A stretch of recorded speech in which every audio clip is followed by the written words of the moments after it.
اعوذ باللہ من الشیطان الرجیم بسم اللہ الرحمن الرحیم۔ سب دوستوں کو السلام علیکم۔ حدیث مبارکہ کے چینل مہر نیوز پر آپ سب کو خوش آمدید کہتا ہوں۔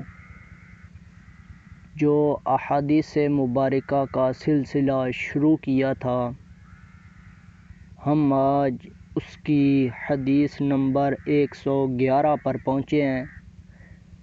اس سے پچھلی حدیث مبارکہ جو ہے یہ اس سے بالکل ریلیٹڈ ہی ہے، یعنی جو پیچھے میں نے ویڈیو اپلوڈ کی تھی اسی سے بالکل متعلق ہی ہیں۔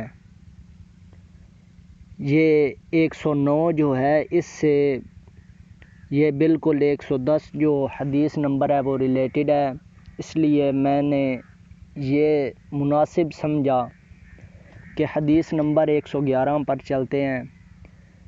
بیچ میں سے میں جو سکپ کر دیتا ہوں نا، وہ حدیث مبارکہ پچھلی حدیث سے ریلیٹڈ ہی ہوتی ہیں، اس لیے میں ان کو سکپ کر دیتا ہوں تاکہ جو ویورز ہیں وہ زیادہ ٹینشن نہ لیں کہ یہ بار بار ایک ہی چیز رپیٹ کر رہے ہیں۔ راوی اس میں مختلف ہو سکتے ہیں اور روایت کرنے والے مختلف ہو سکتے ہیں، لیکن حدیث وہی ہوتی ہے، کچھ تھوڑا بہت رد و بدل ہوتا ہے، اس لیے میں نے یہ سمجھا کہ ان کو سکپ کرنا ہی بہتر رہے گا۔ تو بسم اللہ الرحمن الرحیم، حدیث مبارکہ شروع کرتے ہیں۔ ابو بکر بن ابی شیبہ، ابو کریب، ابو معاویہ، اعمش، ابو سفیان، حضرت جابر رضی اللہ تعالی عنہ سے روایت ہے کہ نعمان بن قوتل نبی کریم صلی اللہ علیہ وآلہ وسلم کی خدمت میں حاضر ہوئے، پس عرض کیا، اے اللہ کے رسول صلی اللہ علیہ وآلہ وسلم، کیا میں فرض نماز پڑھتا رہوں اور حرام کو حرام سمجھتے ہوئے اس سے بچتا رہوں اور حلال کو حلال سمجھوں تو کیا آپ صلی اللہ علیہ وآلہ وسلم کی رائے میں جنت میں داخل ہو جاؤں گا؟ آپ صلی اللہ علیہ وآلہ وسلم نے ارشاد فرمایا، ہاں۔